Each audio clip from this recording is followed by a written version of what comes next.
Buenos días para todos. En primer lugar, un agradecimiento a la universidad, a la ISAP, a todos los académicos que se encuentran aquí y pues a todos los estudiantes futuros profesionales. Es un honor también ser la única cuota femenina pues, de este panel de ponentes. Y pues mi objetivo realmente es en estos minutos, mi objetivo es que ustedes se lleven un par de ideas claras de lo que hace Prosperidad Social y de cómo cada vez acudimos a criterios técnicos para orientar el accionar de nuestra política y de nuestros programas hacia la población más vulnerable del país. Entonces, esos criterios técnicos son el índice de pobreza multidimensional y los objetivos de desarrollo sostenible, como la nueva agenda pública para la superación de la pobreza. Entonces, bueno, en este gobierno se crea y se consolida el sector de la inclusión social y la reconciliación para contribuir a la estabilización socioeconómica de las poblaciones vulnerables y los territorios marginados. Nuestra tarea es, a partir de los análisis, los estudios que ustedes vieron anteriormente con los anteriores expositores, con todos esos análisis, con todas las metodologías de pobreza, es cómo la aplicamos. Entonces, nosotros somos los responsables de aplicar y de tomar decisiones con esa información y con esos datos que nos llegan a nuestras instancias. El sector de la inclusión social está conformado actualmente por 4 entidades: Prosperidad Social, Unidad para la Atención de Víctimas. En Colombia tenemos alrededor de 8 millones de víctimas.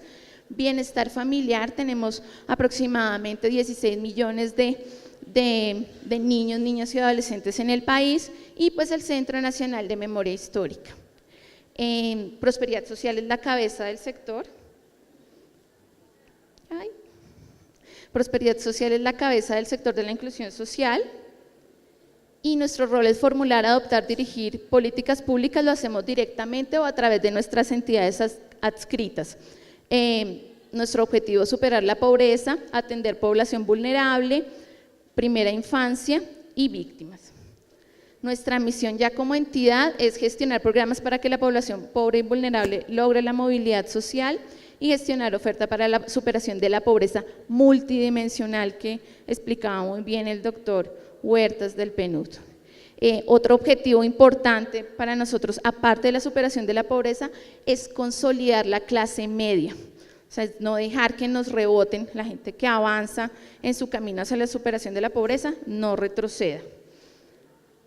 Bueno, como antecedentes del sistema de protección y promoción social, bueno, estamos hablando en Colombia desde mediados del siglo XX de seguridad social, la creación del Instituto de los Seguros Sociales, Cajanal, el ICBF, pero realmente se empieza a hablar de un sistema de protección social a partir del año de 1993 con la Ley 100. Tenemos unos hitos muy importantes. Posteriormente, y pues como una derivación de una década crítica de los años 80, la crisis financiera, organismos internacionales como el Fondo Monetario Internacional, Banco Mundial y el Banco Interamericano de Desarrollo, pues empezaron a ver que en la región había mucha crisis y las cifras de pobreza cada vez. Les pido un poco por favor de silencio, y yo sé que no tuvimos receso, pero pues podemos salir un momento y regresar. Muchísimas gracias. Entonces veníamos de una década crítica. Los organismos internacionales, para poder contribuir con los países de la región a que disminuyeran su deuda, los condicionaron a que crearan unos planes de lucha contra la pobreza. A partir como de esta orientación y estos estándares internacionales, empieza a tomar fuerza el tema de la focalización. Ya no partimos de un criterio universal del sistema de protección social, sino a focalizar en la gente que más lo necesita. Es por eso que hacia el año 2000 se crea la Red de Apoyo Social y aparecen programas como Más Familias en Acción. Anteriormente se llamaba solo Familias en Acción, y posteriormente también aparece Jóvenes en Acción. Entonces, digamos que esto fue una iniciativa porque, a pesar de que veníamos con un sistema que venía universal, las cifras de pobreza no cedían. Los planes de lucha contra la pobreza buscaban que se desarrollara capital humano y esto se podía hacer a través de los incentivos que generaban los programas de Más Familias en Acción para romper como ese ciclo intergeneracional de la pobreza, que es con los subsidios de Más Familias en Acción, mantener a los niños en la escuela, que cumplan su asistencia escolar y sean llevados a controles de salud. Seguimos por la época de los 2000, empiezan a surgir las primeras evaluaciones de estos programas de transferencias monetarias condicionadas en la región y nos damos cuenta que aún las cifras de pobreza no ceden como queremos. Empezamos a hablar entonces no de un sistema tanto asistencialista, sino un sistema o un Estado que promueva más a las personas. Viene otra vez aquí y toma fuerza el discurso que hemos comentado toda la mañana de Amartya Sen, de generar capacidades en los individuos, de generar su ciudadanía, empoderamiento, autogestión, que los individuos que están recibiendo, que están siendo objeto de atención del Estado, pues sean capaces de salir adelante ellos mismos de la pobreza. Entonces, por eso que un hito importante es la aparición de la Red para la Superación de la Pobreza Extrema, nuestra estrategia Juntos anteriormente, ahora se llama Unidos. Esta estrategia se ha venido rediseñando y se ha venido adaptando a estos estándares internacionales como el Índice de Pobreza Multidimensional y los Objetivos de Desarrollo Sostenible. Entonces, por eso, esos nuevos instrumentos de la política son el Índice de Pobreza Multidimensional y los Objetivos de Desarrollo Sostenible. Traje un video que construimos desde el Grupo de Políticas Públicas, que es desde el cual estamos haciendo como pedagogía del IPM. Yo sé que ya hemos recibido suficiente pedagogía, particularmente con la intervención del doctor Huertas, pero me gustaría que pues vieran el video. No sé, Fernando, si tienes como…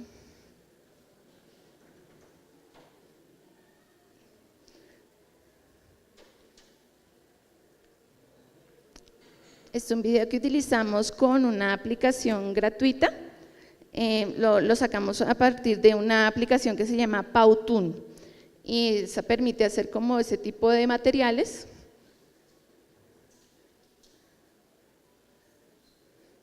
No sé si lo buscas en la carpeta.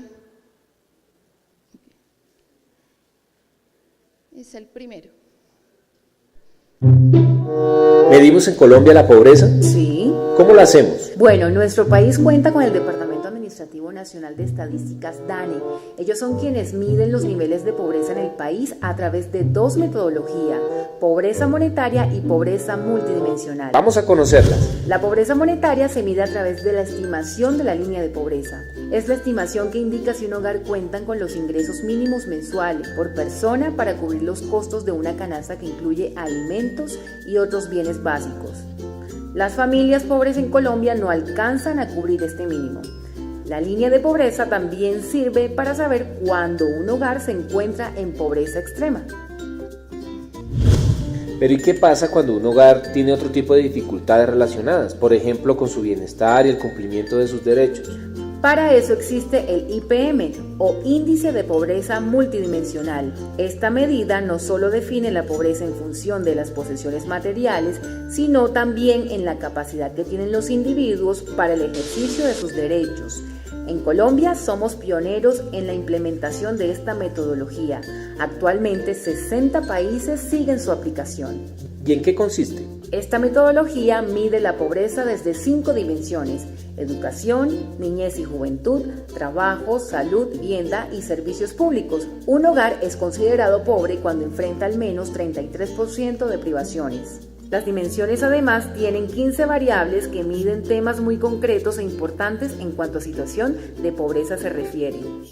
Es decir, que este indicador es fundamental para el análisis de la política pública. Exacto, porque nos permite dar el seguimiento a las políticas públicas que adelanta el país en temas referentes a pobreza y pobreza extrema. Y adicional, nos provee alertas para la formulación y toma de decisiones, lo cual nos ha permitido monitorear la política pública, lograr una mayor articulación institucional, mejorar la focalización de los recursos en las zonas del país que más lo necesitan, definir los objetivos de la política social.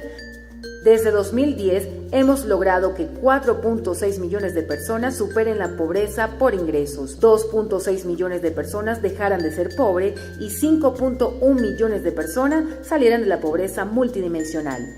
Nuestra meta para 2018 es que 1.5 millones de personas más superen la pobreza multidimensional. Medimos en Colombia la... Bueno, muchas gracias. Este video está disponible también en YouTube para quienes lo quieran volver a ver una mejor edición, porque no sé por qué aquí tuvo tantos problemas para la transmisión. Entonces, la pobreza, la entendimos desde hace varios años que la pobreza no puede ser superada solo con más ingresos o con trabajo, sino con la generación de capacidades en las personas. Como ya lo habían mencionado antes, tenemos 5 dimensiones en nuestro IPM: educación, niñez, juventud, trabajo, vivienda y servicios públicos. Básicamente, Colombia decidió implementar una medición multidimensional de la pobreza por 3 razones. 1, para complementar el indicador de pobreza monetaria que emite el DANE. 2, para hacer comparaciones entre grupos poblacionales y ver que, digamos que en las dimensiones del IPM, en las 5 dimensiones son dimensiones que son más susceptibles a las cuales llegar con programas y política pública. Por eso lo adoptamos como una herramienta para el ejercicio de nuestras funciones. Y segundo y tercero, porque mide la brecha y severidad de esas dimensiones en las regiones. Entonces nos da señales de cómo se están comportando, cómo está la pobreza en los territorios del país. La fuente de información es la Encuesta Nacional de Calidad de Vida. Fue seleccionada porque se hace anualmente y tiene representatividad nacional, urbana, rural y por regiones. No obstante, Prosperidad Social con los datos que saca anualmente el DANE, hace un proxy del IPM, y es a partir de eso que nosotros llegamos a calcular brechas municipales. Aquí traigo pues algunos avances en la superación de la pobreza en el país. Entonces tenemos que desde el año 2010 2,3 millones de personas dejaron de ser pobres extremos y 4,3 millones de personas dejaron de ser pobres por ingresos, una reducción de casi 10 puntos básicos en la pobreza monetaria, pero seguimos, como mencionaba el doctor Huertas, seguimos manteniendo una preocupación y un reto importante frente al comportamiento de la pobreza en lo rural. Vemos que mientras la pobreza en 2016 en lo rural fue del 38,6%, en el panorama nacional la pobreza urbana fue del 24,9%. Bueno, ya para ver los resultados de la pobreza multidimensional anterior a pobreza monetaria, tenemos una reducción desde 2010 del 34% al 17,8%. 5 millones de personas, como lo veían en el video, han salido de la pobreza multidimensional entre estos años. Se observa aquí en la gráfica cómo todas las dimensiones han tenido incidencia en esa reducción, principalmente educación y trabajo. ¿Cómo se ha transformado el IPM en un instrumento de política pública? Bueno, en primer lugar, está incorporado en las metas, es una meta trazadora del Plan Nacional de Desarrollo 2014-2018, Todos por un Nuevo País. Se estableció como medida oficial en el documento COMPES 150 y se establecieron responsabilidades claras entre las entidades. DNP hizo el estudio con la metodología de Alcair y Foster. DANE lo estima y difunde. DANE es la entidad oficial para reportar las cifras de pobreza. Nosotros hacemos un proxy a partir de esas cifras para obtener información municipal, porque como les decía, el IPM que saca oficialmente el DANE llega hasta nivel regional, y Prosperidad pues se encarga de hacer la aplicación. El IPM en este momento en las mesas de los Objetivos de Desarrollo Sostenible, las mesas que estamos adelantando, se ha planteado como una meta trazadora para el objetivo número 1 de finalizar la pobreza a 2030. pero en este momento todavía eso está en discusión. La idea de nosotros es que ojalá sea este índice de pobreza multidimensional sea la meta trazadora, porque es la pobreza donde más desde nuestra accionar podemos ofrecer cosas y tenemos un espectro más amplio para actuar. Porque respecto a la pobreza monetaria, recordemos, depende principalmente, es del canal indirecto para la superación de la pobreza, que es el crecimiento económico. Los canales directos para la superación de la pobreza es a través del sector de la inclusión social y la reconciliación, como es prosperidad. Aquí es un ejemplo un poco de cómo nos articulamos en torno a las 5 dimensiones, la oferta de prosperidad social para las 5 dimensiones. Aquí está claro, para educación tenemos Más Familias en Acción y Jóvenes en Acción, la estrategia Unidos, para niñez y juventud los 3 mismos programas, para el tema de trabajo, emprendimiento, tenemos programas de emprendimiento, de empleabilidad, obras de infraestructura, para salud también, obviamente por el tema de Más Familias en Acción, la condicionalidad de los controles a los niños menores de 5 años, y en vivienda y servicios públicos pues tenemos mejoramientos de condiciones de habitabilidad y obras de infraestructura y el acompañamiento social que se hace a 100.000 viviendas. Las entidades con las que nos articulamos para las mismas dimensiones, pues principalmente estamos asociados con Ministerio de Educación, MinSalud, MinAgricultura y MinVivienda. Bienestar familiar no lo menciono porque pues él hace parte del sector de la inclusión social y con ellos es pues más fácil la articulación. Desde que se adoptó el IPM como medida oficial hemos establecido importantes instancias de articulación.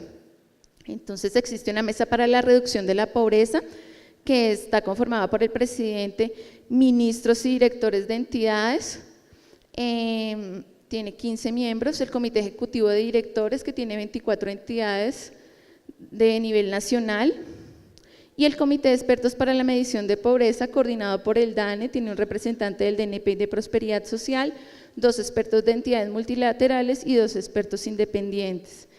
Es en este comité de expertos donde en este momento se está planteando, aún no es muy claro, un rediseño del IPM.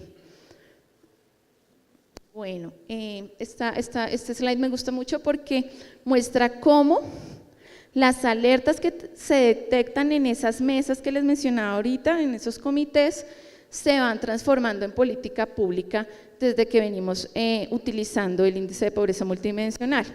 Por ejemplo, una alerta que se arrojaba en 2010 eran problemas de logro educativo y primera infancia. Entonces, en contraste sale la política pública de gratuidad educativa, estrategia integral para la primera infancia de 0 a siempre. En 2011 se cae el ritmo, se detecta que hay una caída en el ritmo de pobreza multidimensional, se detectan amplias brechas entre la calidad de las viviendas, o sea, no tenemos solo un déficit cuantitativo de viviendas, sino un déficit cualitativo, y eso hace que se impulse el programa de 100.000 viviendas y desde prosperidad social que se saque adelante el tema de mejoramiento de viviendas. Tenemos un programa que se llama 50.000 mejoramientos de viviendas. Ya recientemente vemos cómo en 2016, por ejemplo, Colombia sigue estando dentro del top 10 de los países más desiguales del mundo. Entonces lo que empezamos a mirar es cómo cerramos esas brechas.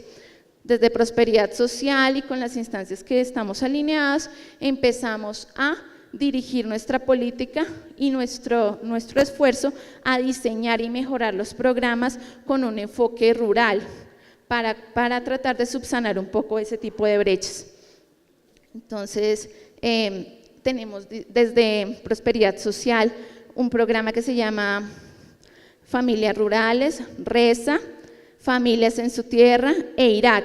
Hace parte de este conjunto se llama Intervenciones Rurales Integrales y es allí donde estamos tratando como de abordar ese tipo de desigualdades, concentrarnos en ello. Como les mencionaba anteriormente, el IPM nos permite cualificar la focalización de nuestros recursos. Entonces, a través de lo que nos arrojan las cifras de pobreza multidimensional, tratamos de hacer la focalización de nuestros programas. Aquí en esta gráfica aparece un poco cómo se ha venido focalizando entre 2015 y la meta 2018 tenemos como mayor focalización en las regiones Caribe y Pacífico, también porque así se determinó en el Plan Nacional de Desarrollo. Esas fueron las dos regiones prioridad porque registraban los índices de pobreza más altos y críticos. Vemos aquí cómo, en consecuencia, cuando miramos ya la evolución de la pobreza multidimensional por regiones, se observa como si la focalización ha surtido efectos. Vemos que en la región Caribe y la región Pacífica han tenido el mayor como dinamismo en la reducción de la pobreza. Ya pues les quise traer como algunas cifras de Boyacá y Tunja, tanto en pobreza monetaria como multidimensional.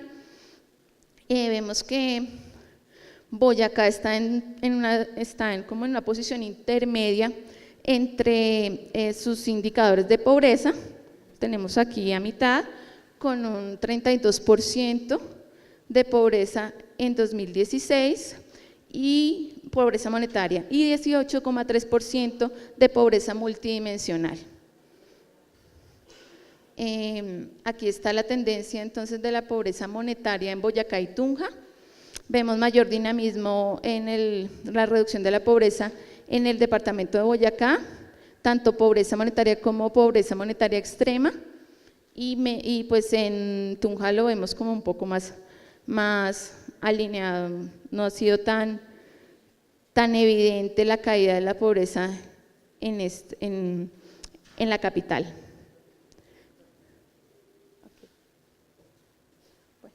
Veo que me quedan solo 5 minutos, entonces estas son las cifras de pobreza multidimensional entre 2010 y 2015.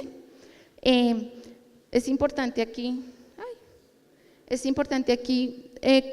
mencionarles, cuando hice el barrido de las cifras, que Boyacá es el departamento que menor gestión, o sea, menor variación registra entre 2010 y 2016 en su indicador de pobreza multidimensional. De acuerdo a las brechas que les decía que se estimaban a partir de los proxy que hacemos en prosperidad social, Boyacá presenta el reto más importante. Para Boyacá son el bajo logro educativo y el empleo informal, contrario a lo que sucede en Tunja, porque en Tunja el principal reto es el desempleo de larga duración. Bueno, ya pasando a los objetivos de desarrollo sostenible como el segundo marco que nos está dando la pauta para dirigir nuestra política social, es pues el lema de los objetivos de desarrollo sostenible es no dejar nadie atrás.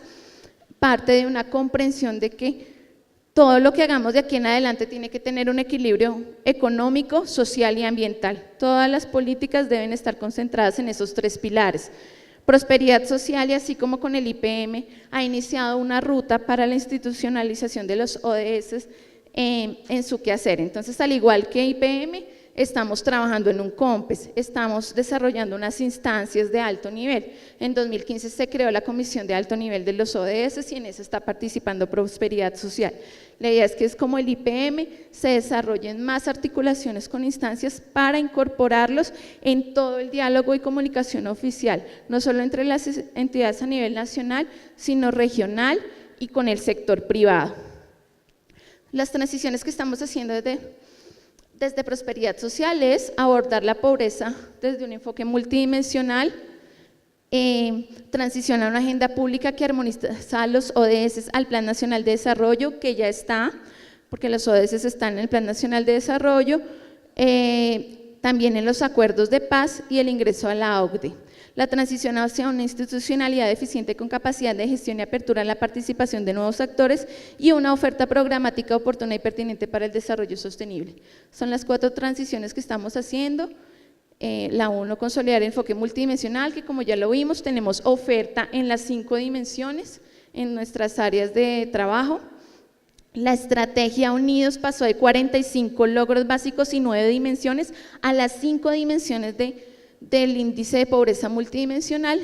Y finalmente tenemos que en los 17 Objetivos de Desarrollo Sostenible se identifican interdependencias con la pobreza multidimensional. Aproximadamente 50 de las 169 metas de los Objetivos de Desarrollo Sostenible contemplan el índice de pobreza multidimensional. Aquí este gráfico muestra un poco cómo en cada uno de los 16 objetivos, aparte del de pobreza, hay unas metas vinculantes.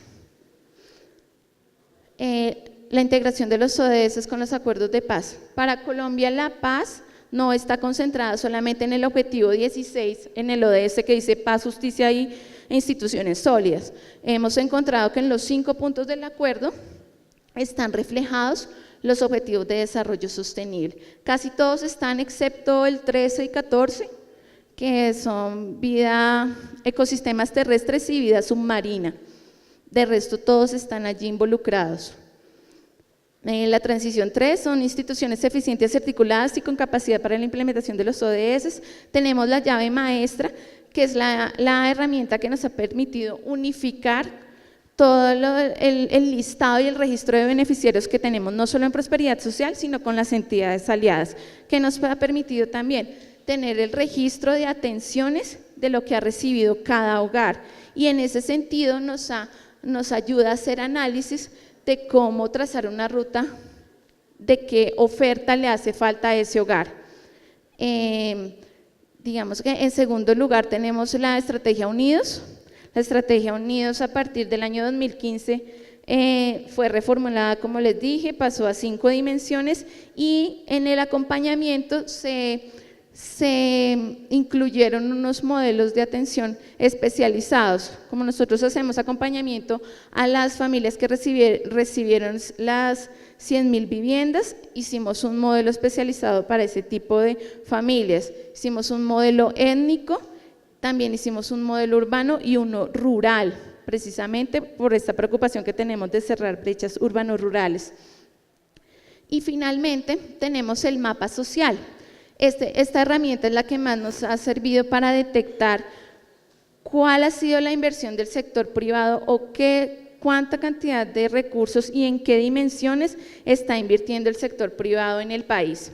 Este mapa social este año, anteriormente salían los proyectos por dimensiones de educación, salud, pero este año le hicimos unos ajustes para que funcione de cara a los ODS y ajustamos los 14.000 proyectos que existen en mapa social que tenemos, no solamente de privados, sino que tenemos proyectos con otras entidades o que tenemos directamente, lo estamos asociando a los Objetivos de Desarrollo Sostenible. La transición 4 es una oferta programática ajustada que aborda de manera integral a los ODS, desde prosperidad social. Como les mencionaba anteriormente, en los ODS hay 3 pilares: ambiental, social y económico. Del pilar social, de las 169 metas, hay 99 metas asociadas a este pilar. De ellas, prosperidad social aborda directa o indirectamente o a través de alianzas público-privadas en 77 de ellas. Eso es más o menos como el mapa que tenemos de dónde estamos nosotros aportando con nuestra oferta propia o a través de terceros en los 17 Objetivos de Desarrollo Sostenible. Entonces, esa era básicamente pues, el objetivo, mostrarles cómo el IPM y los ODS nos están dando línea en este momento para montar nuestras estrategias y para dejar como un legado de este gobierno, que cada vez tomamos más criterios técnicos y menos políticos para aprovechar los recursos del Estado en función de la gente que está en situación de pobreza. Anteriormente era posible que la oferta se llevara principalmente a los departamentos que tuvieran más recursos naturales, que tuvieran mayor cantidad de votos, y en este momento eso no está sucediendo. Ya tenemos implementados unos mecanismos y es muy difícil que esto dé reversa atrás, o sea, el gobierno que llegue va a partir ya de unos instrumentos institucionalizados para continuar como con esa misión. Muchísimas gracias.